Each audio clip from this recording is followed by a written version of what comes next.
और इस वक्त बड़ी खबर आ रही है पाकिस्तान और श्रीलंका के हालात पर हिंदुस्तान की नज़र। पीएम मोदी ने की वज़ीर ख़ारजा एस जयशंकर से मुलाकात, पड़ोसी ममालिक की मौजूदा सूरत हाल पर ब्रीफ किया। पाकिस्तान में सियासी बहरान तो श्रीलंका में इमरजेंसी के हालात। तो इस वक्त बड़ी खबर आ रही है पाकिस्तान और श्रीलंका के हालात पर हिंदुस्तान की पूरी नज़र है। पीएम मोदी ने वज़ीर ख़ारजा एस जयशंकर से इस ताल्लुक से बातचीत की, पड़ोसी ममालिक की मौजूदा सूरत हाल पर ब्रीफ किया। पाकिस्तान में सियासी बहरान तो श्रीलंका में इमरजेंसी नाफिज है।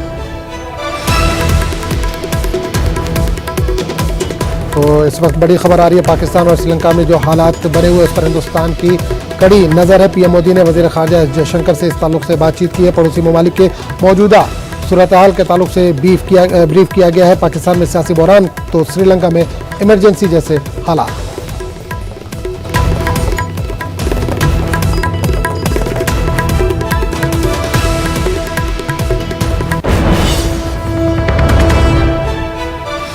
बड़ी खबर इस वक्त आ रही है पाकिस्तान और श्रीलंका से जुड़ी हुई। पाकिस्तान और श्रीलंका के हालात पर हिंदुस्तान की नज़र बनी हुई है। पीएम मोदी ने वज़ीर ख़ारजा एस जयशंकर से इस ताल्लुक से मुलाकात की है। पड़ोसी ममालिक के मौजूदा सूरत हाल पर ब्रीफ किया। पाकिस्तान में सियासी बहरान है तो श्रीलंका में इमरजेंसी।